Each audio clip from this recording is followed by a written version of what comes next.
سید میر عبد الواحد بن گرامی کے پاس ایک نوجوان آیا تو اس نے آ کر کے عرض کی کہ حضور میں جوان ہوں تو جب سے سنا نا مر جانا ہے، قبر میں جانا ہے، جنازہ دیکھا ہے، قبر میں بندے کو اترتے دے، مجھے موت سے بڑا ڈر لگتا ہے، کوئی وظیفہ بتائیں یا مجھے کوئی نصیحت کریں۔ تو میر عبد الواحد بن گرامی رحمت اللہ علیہ فرمانے لگے بیٹے تیری جیب کس طرح کی ہے، پیسے کس طرح کے؟ کہنے لگا حضور بڑا کرم ہے اللہ کا، مالدار ہوں، خوشحال ہوں۔ آپ نے فرمایا ایک پروگرام، یہ نہیں اس کو نفسیاتی طور پہ مطمئن نہیں کیا، نہ آپ نے اسے کوئی وظیفہ بتایا، نہ ذہنی طور پر اسے کوئی لیکچر دیا، کہ فرمایا تیری مالی پوزیشن کس طرح کی ہے؟ کہنے لگا حضور میں الحمدللہ مالدار ہوں، اللہ نے مجھے نوازا ہوا ہے۔ آپ فرمانے لگے اس طرح کر، روزانہ کی بنیاد پہ صدقہ دینا شروع کر، اور فرض نماز کے ساتھ ساتھ روزانہ کی بنیاد پر چند نفل پڑھنے شروع کر، صدقہ روز دے، 10 روپے دے لیکن دینے روزانہ ہے، 15 روپے دے لیکن دینے روزانہ ہے، روزانہ کی بنیاد پر صدقہ کر۔ بچہ کہتا ہے میں بھی حیران تھا کہ حضرت میں تو وظیفہ پوچھنے آیا تھا کہ موت سے ڈر لگتا ہے، انہوں نے مجھے صدقے پہ لگا دیا، نفل پہ لگا دیا، وہ تو کام میں کر رہا ہوں۔ خیر بزرگ تھے، وظیفہ پڑھنے لگا، صدقہ دینے لگا، اللہ اللہ کرنے لگا۔ فرماتے ہیں کچھ دن بیت گئے تو میر عبد الواحد بن گرامی رحمت اللہ علیہ 6-7 ماہ کے بعد دوبارہ ملاقات ہوئی تو فرمانے لگے بیٹے اب تیرا کیا حال ہے؟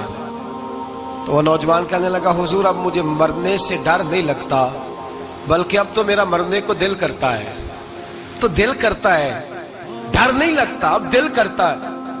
اور حضور آپ نے میرے ساتھ کیا کیا ہے کہ میرا تو دل کرنے لگا ہے مرنے کو، خوف نکل گیا ہے، دل کرنے لگا ہے میں جاؤں۔ تو بڑا خوبصورت ارشاد فرمایا، کیا بات ہے، اللہ والوں کی باتیں اللہ کے لشکروں میں سے لشکر ہوتی ہیں۔ میر سید عبد الواحد بن گرامی رحمت اللہ علیہ فرمانے لگے بھائی جس جگہ آدمی کی پراپرٹی ہوتی ہے، جس جگہ اس کا مکان ہوتا ہے، جس جگہ اس کی جائیداد ہوتی ہے، وہاں اس کا جانے کو دل کرتا ہے۔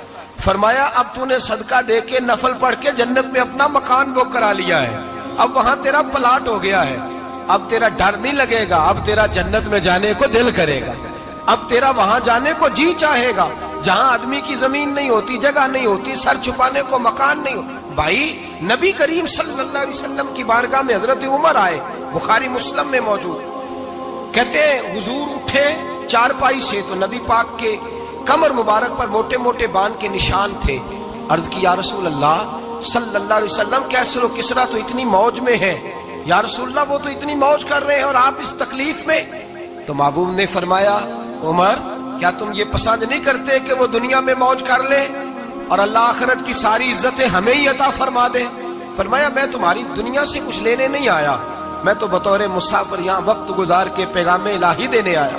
تو میرے بھائی جب توحید باری تعالیٰ پر توجہ ہوتی ہے پھر دنیا کی لذتوں پہ دل نہیں لگتا، پھر انسان ساری محنت آخرت کے لیے کرتا ہے، پھر اس کا خیال آخرت کی طرف رہتا ہے۔ اور میرے اعلیٰ حضرت فاضل و محدث بریلوی رحمت اللہ تعالیٰ علیہ فرماتے ہیں جب تیری توجہ توحید باری تعالیٰ کی طرف ہوتی ہے نا پھر تو اپنے آپ کو سنبھال کے نہیں رکھتا، پھر تو تیرا دل کرتا ہے میں جیوں بھی تو اللہ کے لیے، مروں بھی تو، بول کے بتائیے، جیوں بھی تو اور مروں بھی تو، میری زندگی کا مقصد تیرے دین کی سرفرازی، میں اسی لیے مسلمان، میں اسی لیے نمازی۔ پھر دل کرتا ہے کہ جینا مرنا اللہ کے لیے ہو۔ پھر صحابہ حضور کی بارگاہ میں آ کے سفارشیں کرتے ہیں۔ حضرت ابو سعد خزیمہ، بڑی عجیب حدیث اور بڑا نرالا رنگ اس روایت کا، حضرت ابو سعد خزیمہ رضی اللہ تعالیٰ عنہ، ان کے بیٹے، ان کا نام سعد تھا، بیٹے بدر میں شہید ہو گئے۔ حضور نے احد کے لیے اعلان کیا تو حضرت خزیمہ آئے نبی پاک کی بارگاہ میں اور آ کے کھڑے ہوئے تو عرض کرنے لگے محبوبہ میں دعا کرانے آیا ہوں۔ صحابہ کہتے ہیں لبو لہجے میں اتنا حسن تھا، گفتگو میں اتنی مٹھاس تھی، اس کی بولی کے اندر اتنا پیار تھا کہ ہمارے دل مائل ہو گئے کہ یہ کیا کہنے آئے۔ حضرت خزیمہ عرض کرنے لگے یا رسول اللہ صلی اللہ علیہ وسلم میرا صاحبزادہ، میرے بیٹے محمد سعد وہ بدر میں شہید ہو گئے تھے، یا رسول اللہ میں شہادت سے رہ گیا تھا، حضور ہم دونوں باپ بیٹے کا ارادہ تھا جہاد میں آنے کا، ہم دونوں کا پروگرام تھا، وہ کہتا تھا میں جاؤں گا، میں کہتا تھا میں جاؤں گا۔ پھر ہم نے قرآن اندازی کی تو قرہ میرے بیٹے کے نام نکلا، بیٹا میرا آیا بدر میں، پھر اللہ تبارک و تعالیٰ نے اسے شہادت عطا فرمائی، وہ شہید ہو گیا۔ یا رسول اللہ صلی اللہ علیہ وسلم، آپ نے کل اعلان فرمایا ہے کہ احد کے لیے جانا ہے، اور رات ہی کو میرا بیٹا مجھے خواب میں ملا ہے، اور میں نے دیکھا ہے وہ تو جنت کی نہروں کے قریب سیریں کر رہا ہے، اور مجھے کہہ رہے ابا جی جلدی آ جائیں، یہاں مل کے رہیں گے، مل کے وقت گزاریں گے۔ یا رسول اللہ صلی اللہ علیہ وسلم، میں بے چین ہو گیا ہوں اس کے پاس جانے کے لیے، دعا فرمائے اللہ مجھے بھی شہادت عطا فرما دے، اللہ مجھے بھی شہادت دے دے۔ صحابہ کہتے ہیں اس کی عجیب، اس کا دعا کرانے کا، ہم نے تو دیکھا تھا لوگ دعا کرانے آتے ہیں کوئی مصیبت کے لیے، کوئی پریشانی کے لیے، کوئی آزمائش کے لیے، کوئی بیماری کے لیے۔ یہ مصطفیٰ کریم کے صحابہ کا بارگاہ خداوندی پر اعتماد، توحید باری تعالیٰ پر نظر، کہ وہ کہتے ہیں ہم تو اللہ کے لیے جان دینے کی دعا کرانے آئے، دعا کریں اللہ ہمیں اپنے رستے میں شہادت کی موت دے۔ صحابہ کہتے ہیں نبی پاک نے دعا فرمائی، پھر ہم نے حضور کی دعا کو قبول ہوتے بھی دیکھا، ہم نے اپنی آنکھوں سے مصطفیٰ کی دعا کو قبول ہوتے دیکھا، ہم نے جناب خزیمہ کو احد کے میدان میں شہید ہوتے دیکھا، اور میرے رسول پاک صلی اللہ علیہ وسلم کے صحابہ ان کی طرف دیکھتے تو رشک کرتے، فخر کرتے، کہتے دیکھو یہ وہ غلام ہے جو حضور سے دعا لے کر کے دنیا سے گیا۔ آج جو لوگوں کا مرنے کو دل نہیں کرتا، آج بڑی بڑی بلڈنگیں بناتے ہیں، بڑی بڑی عمارتیں کھڑی کرتے ہیں، بڑی بڑی جائیدادیں بناتے ہیں، ہر بینک میں اکاؤنٹ کھلواتے ہیں، سرمایہ، پیسہ، دنیا داری بناتے ہیں، تعلقات بناتے ہیں، سیاسی سماجی رشتے، دنیا داری کے جھوٹ کے ناطے۔ توحید باری تعالیٰ پر جب اعتماد ہوتا ہے تو انسان جس رشتے کو مضبوط کرنا چاہتا ہے وہ یا خدا کا رشتہ ہوتا ہے یا محمد مصطفیٰ کا رشتہ ہوتا ہے، باقی تو پھر اس کی توجہ ہٹ جاتی، باقی تو ہٹ جاتی ہے توجہ، پھر وہ یہ دیکھتا ہے کہ خدا رسول کے ساتھ رشتہ کس طرح مضبوط ہو سکتا ہے۔ میرے بھائی، توحید باری تعالیٰ اللہ کے رستے میں مرنے کا جذبہ دیتی ہے، راہ الہی میں نکلنے کا شوق پیدا کرتی ہے۔ اللہ تبارک و تعالیٰ کی توحید جب تو کامل طور پر مانتا ہے پھر تیرا آگے بڑھنے کو دل کرتا ہے۔ حضرت سیدنا انس بن مالک رضی اللہ تعالیٰ عنہ فرماتے ہیں، الترغیب والترہیب میں حدیث مبارکہ موجود ہے، فرماتے ہیں احد کے میدان میں یا اس کے علاوہ کوئی ایسا موقع تھا کہ ایک صحابی حضور کی بارگاہ میں آئے، عرض کرنے لگے یا رسول اللہ صلی اللہ علیہ وسلم، ایک تو میں غریب ہوں، دوسرا میری شکل صورت خوبصورت نہیں، تیسرا میرے وجود سے بدبو نکلتی ہے، کوئی میرے قریب نہیں بیٹھتا، اگر میں اللہ کے رستے میں جہاد کروں، اپنی راہ خدا میں جان دے دوں تو بتائیے میرا رب مجھے کیا عطا کرے گا؟ تو نبی پاک نے فرمایا اگر تو شہید ہو گیا تو سارے دروازے کھل جائیں گے جنت کے، سیدھا جنت میں جائے گا۔ یقین کامل دیکھیے، احد کے میدان میں تلوار پکڑی، جہاد کیا، شہید ہو گئے، صحابہ کہتے ہیں نبی پاک اس کے سرانے آ کے کھڑے ہوئے، اور کیا خوبصورت جملے ارشاد فرمائے اللہ تبارک و تعالیٰ نے اس کی بدصورتی کو خوبصورتی میں بدل دیا ہے، اللہ نے اس کے وجود سے آنے والی بدبو کو خوشبو سے بدل دیا، اور نبی پاک علیہ السلام فرمانے لگے جنت کی حور دروازہ کھول کے اسے کہہ رہی ہے آ جا جلدی جلدی، اللہ نے تیرا نکاح میرے ساتھ فرما دیا ہے، جلدی آ جا، میں تیرے استقبال کو کھڑی۔ میرے عزیز، کچھ لوگ ایسے ہیں جن سے عذاب قبر ہوگا ہی نہیں۔ میرے رسول کریم صلی اللہ تعالی علیہ وسلم نے ارشاد فرمایا کہ جو اللہ کے رستے میں شہید ہو گیا، یہ سنن نسائی میں موجود ہے، اسے عذاب قبر نہیں ہوگا، بلکہ ایک حدیث میں تو فرمایا حساب کتاب ہی نہیں ہوگا، اللہ بغیر سوال جواب کے جنت عطا فرما دے۔ کچھ لوگوں کو لوگوں کی بخشش پہ بھی مسئلہ ہی بنتا ہے کہ کوئی بخشا نہ جائے۔ اور ایک صاحب کہہ رہے تھے جی یہ کیا معاملہ ہے کہ جمعے کو بندہ مر گیا یا فلانا ہو گیا تو اس سے حساب کتاب نہیں ہوگا، اتنے بڑے جرم لوگوں نے کی، اتنے پاپ، اور جمعے کو مر گیا تو بخشا جائے گا۔ تو میں نے کہا جرموں کا بھی اسے حساب اللہ لے لے گا، لیکن میاں حساب کتاب کی ڈیوٹی نہ اللہ کی ہے تو بہتر یہ ہے کہ اسی کے ہاتھ میں رہے، تو نہ اپنے ہاتھ میں لینے کی کوشش کر۔ سنن ترمذی کی حدیث، ہمیں پتہ نہیں کیا مصیبت ہے، ہمیں پتہ نہیں کیا مسئلہ ہے۔ ایک جنازے سے میں نکلا، آپ یقین کریں کبھی کبھی کلیجہ پھٹ جاتا ہے، میں ایک جنازے سے نکلا تو میرے ساتھ ایک بندہ جنازہ پڑھ کے نکلا تو کہنے لگا جی پیر صاحب دیکھیں آج کتنی دنیا آئی ہے، حالانکہ یہ بندہ اس طرح کا تھا، اس طرح کا تھا، اس طرح کا تھا۔ میں نے اسے کہا یار تجھے تو فکر ہی لگ گئی ہے کہیں جنت میں چلا ہی نہ جائے. تو اس طرح کرنا، جنت کے دروازے کے سامنے کھڑے ہو جانا ڈنڈا لے کے کہ میں نے نہیں جانے دینا. شرم آنی چاہیے ہمیں. اللہ فرماتے ہیں جنت اتنی چوڑی ہے جتنے زمین و آسمان، اس کی چوڑائی زمین اور آسمان کے برابر ہے. تو ہم تو اپنے علاوہ کسی کو جانے نہیں دینا چاہتے جنت میں. اور بس کریں، جنت خدا کا فضل ہے. اور اللہ فرماتے ہیں میرا فضل میں جسے چاہتا ہوں عطا کرتا ہوں. یہ سنن ترمذی کی حدیث، اور اس کے راوی حضرت عبداللہ ابن عمر رضی اللہ تعالیٰ عنہ.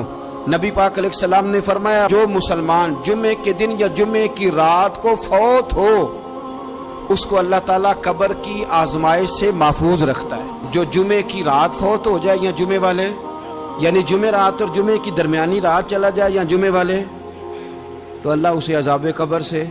تو میرے عزیز، جو بندہ شہید ہو اس سے عذاب قبر نہیں ہوتا. جو آدمی جمعے کے دن یا جمعے کی رات چلا جائے اسے بھی عذاب قبر نہیں ہوتا. اور میرے رسول کریم صلی اللہ تعالی علیہ وسلم نے فرمایا جو بندہ ایک دن اور ایک رات، یہ حدیث صحیح مسلم میں، سنن ترمذی میں، مصنف عبد الرزاق میں موجود ہے، ایک دن اور ایک رات اللہ کی رضا کے لیے اسلامی سرحد پہ پہرا دے. میں اور آپ سوئے ہوئے ہیں، لیکن وہ لوگ جو فوجی بارڈروں پہ کھڑے ہیں، دیکھو مدینے والے محبوب کس کس پہ کرم فرماتے ہیں. ساری عمر نہیں، 24-25 سال کی سروس نہیں، فرمایا ایک دن اور ایک رات اللہ کی رضا کے لیے جو اسلامی سرحد پر پہرا دے، مسلمانوں کو کافروں سے بچائے، رب اسے عذاب قبر نہیں دے گا، اسے اللہ تعالیٰ اپنے فضل سے معاف فرما دے گا. ایک رات اور ایک. آپ کیا سمجھتے ہیں کہ ان فوجیوں کی کوئی چھوٹی شان ہے؟ ان کا کوئی چھوٹا مرتبہ ہے؟ ایک دن اور ایک رات اگر یہ پہرا دیں تو اللہ انہیں اتنا انعام عطا کرتا ہے. اسی طرح سن لو، یہ ذرا غور سے سننا، ابن ماجہ کی حدیث، اور اس کے علاوہ مسند ابو یعلا میں موجود حدیث کے راوی حضرت ابو ہریرہ رضی اللہ تعالی عنہ، حضور صلی اللہ تعالی علیہ وسلم نے فرمایا جو شخص بیماری سے فوت ہوا، قربان جاؤں میرے محبوب نے بیماری کا نام ہی نہیں لیا، فرمایا کوئی بھی بیماری ہو، فرمایا جو آدمی بیماری سے فوت ہوا اللہ اسے شہادت کی موت عطا فرمائے گا، اور وہ عذاب قبر سے اور قبر کے امتحان سے بھی محفوظ رہے گا. اور حضور فرماتے ہیں اس کو صبح اور شام جنت کے باغوں میں سے رزق دیا جائے گا. جو کسی بھی بیماری سے مرا، یہ لوگ بیماری سے مر رہے ہیں تو لوگوں نے اچھوت سمجھ رہے ہیں. اچھوت، یہ اچھوت نہیں ہے، اس لیے کہ لوارث نہیں، یہ خدا رسول کے ماننے والے ہیں. تم انہیں اچھوت کہہ رہے ہو اور مدینے والے رسول انہیں شہید فرما رہے ہیں. حضور نے فرمایا جو بیماری سے مرے شہید ہے، وہ قبر کے عذاب سے محفوظ رہے گا اور جنت کے باغوں میں سے اللہ رزق دے گا.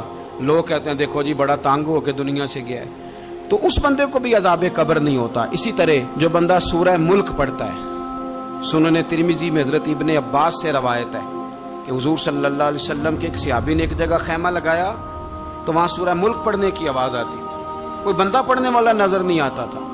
جب حضور کی بارگاہ میں عرض کیا تو فرمایا وہاں قبر تھی اور قبر کے اندر بیٹھ کے میرا صحابی سورہ ملک کی تلاوت کر رہا تھا. اگر ہمیں خسرہ نمبر یاد ہو جاتا ہے نا اپنی جگہ کا، اور ہمیں پتہ ہوتا ہے کہ میرے والا حصہ کتنے کروڑ کا ہے، اگر ساری کہانیاں ہمیں یاد ہوتی ہیں تو سورہ ملک بھی ہمیں یاد ہو سکتی ہے. موبائل پہ اس کو ریکارڈ کر لیں، پھر اس کو سنیں کبھی بھی سورہ ملک میں. اور ہمارے سلسلہ عالیہ میں تو سورہ ملک وظیفہ ہے. ہمارے الوظیفۃ الکریمہ میں اعلیٰ حضرت نے لکھا ہے کہ رات کو سورہ ملک اور سورہ یاسین کے بغیر سونا نہیں. سورہ ملک اتنی شاندار صورت ہے کہ نبی پاک صلی اللہ علیہ وسلم نے فرمایا یہ قیامت کے دن اللہ کی بارگاہ میں ناز سے جھگڑا کرے گی اور کہے گی اے اللہ یہاں تو میرے پڑھنے والے کو جنت عطا فرما یا مجھے قرآن پاک سے علیحدہ کر دے. تو رب کریم پھر اپنے فضل سے پڑھنے والے کو جنت عطا کرے گی. میری اپیل ہے ہر اس شخص سے جو کسی بھی مشکل کا شکار ہے، کسی بھی آزمائش کا شکار ہے، کسی بھی ذہنی پریشانی کا شکار ہے، وہ کسی بھی قسم کے دباؤ کا شکار ہے، کسی الجھن کا شکار ہے، کسی تکلیف میں ہے، کسی درد میں ہے، فقر میں ہے، آزمائش میں ہے، قرض میں ہے، بیماری میں ہے، پریشانی میں ہے، وہ اپنے رب کی بارگاہ میں استغفار پڑھے. استغفر اللہ ربی من کل ذنب واتوب الیہ کثرت کرے، نہیں تو استغفر اللہ استغفر اللہ استغفر اللہ کثرت سے پڑھے. کسی بھی صورت میں اپنے مالک کے حضور استغفار کرتا رہے، کرم ہوتا رہے گا، رحمت ہوتی رہے گی، بخشش ملتی رہے گی، اللہ درگزر فرمائیں گے۔ حضرت امام حسن سے آ کے وظیفہ پوچھا، اس شخص نے کہا حضور اولاد کوئی نہیں تو وظیفہ بتائے، تو آپ نے فرمایا استغفار پڑھا کر۔ کیا کر؟ اس نے کہا ٹھیک ہے۔ تو حضور پھر میں دوبارہ کب آؤں؟ تو امام حسن کہنے لگے بے اولاد ہے نا تو، استغفار کا وظیفہ بتایا نا؟ کہا ہاں۔ فرمانے لگے اب اس وقت آنا جب اللہ تجھے 10 بیٹے عطا کرے گا۔ کتنے؟ 2 4 نہیں، 10 ہی کہہ دیے۔ تو حضرت امیر معاویہ رضی اللہ تعالیٰ دیکھا، کہنے لگے حسن اتنا بڑا دعویٰ؟ آپ فرمانے لگے میں نے کہہ دیا نا تو اللہ فضل کرے گا۔ ہاں ہاں اللہ خیر کرے گا، خیر ہو جائے گی۔ وہ شخص کئی سالوں کے بعد آیا، کئی سالوں کے بعد، تو حضرت امیر معاویہ کو بھی ساتھ لایا، کہنے لگا حضور اللہ کے فضل سے اللہ نے 10 بیٹے عطا فرمائے، پورے 10 ہی اللہ نے دیے۔ تو حضرت امیر معاویہ کہنے لگے جناب بات تو آپ کی سچی ہو گئی، پر مجھے بھی بتائیے وظیفہ کہاں سے لیا؟ فرمانے لگے قرآن پاک سے، سورہ نوح کی 10 11 12 آیت پڑھو۔ اللہ فرماتے ہیں تم استغفار پڑھو، میں تمہاری بیٹوں سے بھی مدد کروں گا، مالوں سے بھی مدد کروں گا۔ تو میں نے استغفار بتائی تھی اور قرآن میرے اللہ کا ہے، رب کا وعدہ جھوٹا ہو سکتا؟ فرمایا 10 بیٹے ملنے تھے، میں نے کہہ جو دیا تھا۔ وہ میرے بھائیوں یاد رکھیں، استغفار اللہ کی رحمت نازل کرتا۔ ایک ہوتا ہے خوف، ایک ہوتی ہے خشیت۔ خوف والے لوگ توبہ کرتے ہیں، خشیت والے استغفار کرتے ہیں۔ ایک ہوتا ہے خوف، ایک ہوتی ہے خشیت والے استغفار کرتے ہیں۔ نبی کریم علیہ السلام نے فرمایا میں دن میں 100 مرتبہ استغفار کرتا ہوں، دن میں۔ توبہ والا کہتا ہے کہ میں بھول گیا تھا، مجھے معافی مل جائے، اور خشیت والا کہتا ہے میرا یار ناراض نہ ہو جائے، وہ استغفار ہی کرتا رہتا ہے، وہ معافی مانگ۔ حضرت رومی نے مثال دی ہے، فرماتے ایک عورت تھی تو بھیک مانگا کرتی تھی، ایک دن بادشاہ کے دروازے پہ بھیک مانگنے گئی تو بادشاہ کو پسند آ گئی، اس نے نکاح کر لیا۔ 20 کنیزائیں اس بی بی کے پاس تھی خدمت کرنے کے لیے، روٹی دینے کے لیے، کپڑا دینے کے لیے، لیکن وہ ہر وقت روتی رہتی تھی، ہر وقت روتی۔ ایک سمجھدار کنیز کہنے لگی کہ ملکہ اب تیرا درجہ بہت بڑا ہے، تو ہر وقت روتی رہتی ہے، معافیاں ہی مانگتی رہتی ہے ہر وقت، کون سی ایسی نعمت ہے جو تیرے پاس نہیں؟ تو وہ کہنے لگی اس لیے تو روتی ہوں۔ کیا مانا؟ کہنے لگی اس لیے روتی ہوں کہ میں اس قابل نہیں تھی جو مجھے مل گیا، کہیں میرے سر کا سائیں ناراض نہ ہو جائے، وہ کہیں بگڑ نہ جائے، مجھے پتا ہے کہ میں کیا تھی اور مجھے کہاں تک پہنچا دیا، میں روتی اس لیے ہوں کہ کبھی کہیں وہ ناراض۔ حضرت عمر اس لیے روتے تھے کہ کہیں مصطفیٰ ناراض نہ ہو جائے، حضرت ابو بکر اس لیے تڑپتے تھے کہ کہیں اللہ کا فضل روٹھ نہ جائے۔ یہ جو مولا علی اپنے کمرے میں بیٹھ کے زور زور سے استغفار پڑھتے تو اس لیے نہیں کہ بڑے پاپ تھے جن کی معاذ اللہ معافی مانگتے تھے، اس لیے کہ رب رسول کہیں ناراض نہ ہو۔ خشیت تھی کہ جہاں ہم پہنچے ہوئے کہیں وہاں سے واپس۔ استغفار بندے کی اللہ سے صلح کرا دیتا ہے، بندے کی رب سے صلح ہو جاتی ہے جب استغفار۔ دیکھیں نا بڑی سادی سی بات ہے کہ 2 بھائی ناراض ہو تو بڑا کہتا ہے اس نے میری بے ادبی بڑی کی، تو چھوٹا اگر پاس آ جائے اور پیر پکڑ لے کہ چل یار معاف کر دے، تیرا بھائی نہیں۔ پتہ کیا ہوتا ہے؟ صرف معافی نہیں ملتی، ہاں صرف معافی نہیں، چھوٹے نے بے ادبی کر دی، بڑے کو تکلیف ہوئی، بات جب آگے بڑھی نا تو بڑے نے شکوہ کیا، جب لوگوں نے چھوٹے کو سمجھایا تو چھوٹا جب معافی مانگتا ہے، ادھر دیکھو میری طرف، جب چھوٹا معافی مانگتا ہے نا اٹھ کے جاتا ہے اور بڑے کے پیر پکڑتا ہے تو میرا معاف نہیں کرتا، بڑا رو بھی پڑتا ہے، بڑا رو بھی پڑتا ہے، اور وہ کہتا ہے کہ وہ میں اور تو اماں کے پاس اکٹھے بیٹھتے، ایک باپ کی موٹر سائیکل پہ اکٹھے بیٹھتے، تو تیرا اور میرا رشتہ یار تو نے یہ کیوں؟ وہ جو آنسو نکلتے ہیں نا وہ درد ہوتا ہے، وہ کیف ہوتا ہے، وہ سوز ہوتا ہے، وہ لذت ہوتی ہے، وہ پیار ہوتا ہے۔ رب کہتا ہے تو معافی مانگ، انہو کان غفارا، تو معافی مانگ، میں تجھے معاف بھی کروں گا، تیرے اوپر رحمت بھی فرماؤں گا، تیرے اوپر کرم نوازی بھی کروں گا، تجھے نواز دوں گا، تجھے عطا کروں گا۔ حضرت موسیٰ کلیم اللہ علیہ السلام کا زمانہ مبارکہ تھا، قحط پڑ گیا، بارش نہیں ہوتی۔ ہم لوگ نا اب تو خیر ہمارے پاکستان میں تو ٹیبل ٹاک ہوتی ہے، ٹاک شو ہوتے ہیں، ہمارے ہاں تو پتہ کیا جاتا ہے کہ بارش ہو کیوں نہیں رہی، پھر اس پہ یہ ہوتا ہے کہ دھواں بڑا چڑھ گیا ہے، حالات بڑے خراب ہیں، فلاں ایسے ہو گیا، قحط کا۔ ہم تو اسباب تلاش کرتے رہتے ہیں نا، نہیں پھوک بہت زیادہ ہے، فلاں چیز ایسے ہے، فلاں چیز ایسے ہے، ہم تو یہ تلاش کرتے رہتے ہیں۔ وہ لوگ یوں نہیں کرتے تھے، وہ سیدھے جا کے مسلوں پہ بیٹھتے تھے، اس لیے کہ وہ کہتے تھے جب رب چاہتا ہے تو پھر کوئی چیز کسی چیز کو روک سکتی، وہ سیدھے مسلے پہ بیٹھتے۔ اعلیٰ حضرت فاضل بریلوی رحمۃ اللہ علیہ کے پاس ایک مولانا محمد حسین آئے، وہ فلکیات کے بڑے ماہر تھے، تو اعلیٰ حضرت نے فرمایا ذرا ستاروں کا حساب لگا کے دکھاؤ بارش کب ہوگی؟ کہنے لگا پورا مہینہ تو نہیں ہوگی، تو اعلیٰ حضرت رحمۃ اللہ علیہ فرمانے لگے کہو کہ میرا علم کہتا ہے مہینہ نہیں ہوگی، اللہ چاہے تو ابھی ہو سکتی ہے۔ کہنے لگا جی وہ تو ٹھیک ہے پر میرا علم، وہ جیسے روز لوگوں نے پیر نیٹ ٹو سین شاہ صاحب نہیں کھولے ہوتے کہ بارش کب آئے گی، اور اس کی طرف نہ دیکھ، مسلح پہ بیٹھ، مہربانی کر مسلح پہ بیٹھ، اللہ کی بارگاہ میں حاضر ہو، اس سے معافی مانگ، اسے منا تاکہ وہ رحمت کی بارش۔ کہنے لگا جی میرا علم کہتا ہے، تو اعلیٰ حضرت فرمانے لگے پھر وہی بات، تو کہہ اللہ چاہے تو بارش ابھی، لیکن یہ جو اڑ گئے ہیں نا بیچارے، یہ اڑ ہی گئے ہیں، یہ جہاں الجھ گئے ہیں وہاں یہ لوگ الجھ گئے، اللہ ہمیں الجھنے سے محفوظ فرمائے۔ تو اعلیٰ حضرت اٹھے تو فرمایا ٹائم کیا ہوا ہے گھڑی پہ؟ کہنے لگا جی 12۔ تو اعلیٰ حضرت نے گھڑی گھمائی، اب کیا بج گیا؟ کہنے لگا 4 بج گئے۔ فرمانے لگے بج گئے نا 4؟ کہنے لگا جی آپ نے گھڑی گھما جو دی ہے۔ فرمانے لگے اللہ بھی جب چاہے تو ستارے گھما دیتا ہے، اللہ بھی ستارے گھما دیتا ہے بارش۔ کہنے لگا جی وہ تو ٹھیک ہے پر مہینہ نہیں ہو سکتی، اڑا ہوا بندہ اس کا کوئی علاج ہے جو اڑ جو جائے، اس کے لیے قرآن کہتا ہے وَإِذَا خَاطَبَهُمُ الْجَاهِلُونَ قَالُوا سَلَامًا، اسے سلوٹ کرو دور سے، اسے کو تو جان اور تیرا۔ کہنے لگا جی ہو نہیں سکتی پورا مہینہ۔ فرمانے لگے یار تو جا اپنا کام کر۔ وہ شخص کہتا ہے میں نے دروازہ کھولا اعلیٰ حضرت کا، کمرے سے باہر نکلا تو تیز بارش ہو رہی، واپس آیا تو میں نے کہا احمد رضا یہ عقیدہ کہاں سے لیا ہے؟ فرمایا دروازہ مصطفیٰ سے لیا ہے صلی اللہ علیہ وسلم۔ تو یاد رکھیں کہ اللہ کو منانا چاہیے، استغفار کرنا چاہیے۔ پھر غور کر لیں اس بات پر کہ وہ کتنا عظمت اور رفت والا شخص ہے جس کی اللہ کی نظر میں عزت ہے، جو اللہ کے ہاں قابل اکرام ہے، مالک کے ہاں۔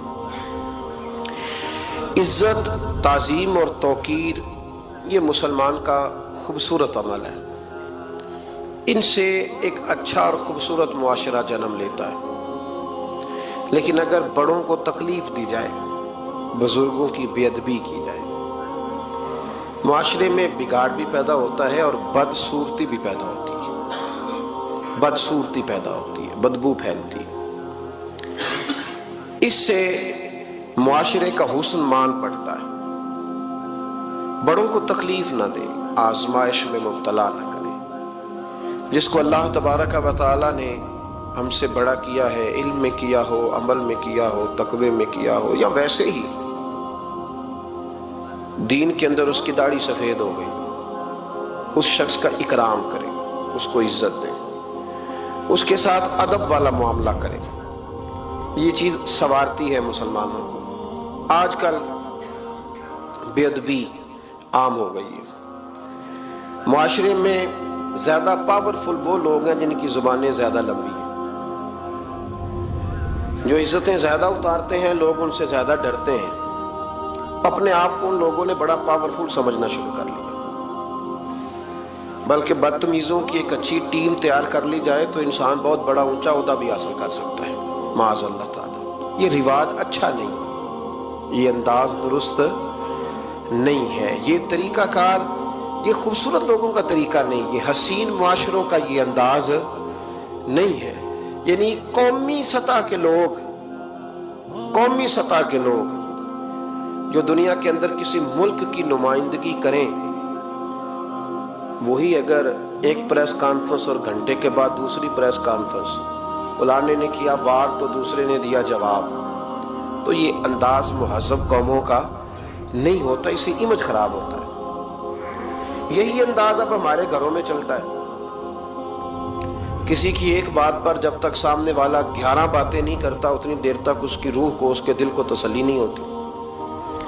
یہ چیزیں عروج پکڑتی جا رہی ہیں، بزرگ تکلیف میں ہیں، بڑے درد میں ہیں۔ میں نے پہلے بھی ایک دفعہ عرض کیا تھا، ایک بزرگ مجھ سے کہنے لگے کہ آپ دعا کریں میرے بیٹوں کو اللہ نرمی عطا کر دے، وہ بولتے نہیں ٹھیک، ان کا لب و لہجہ صحیح نہیں ہے۔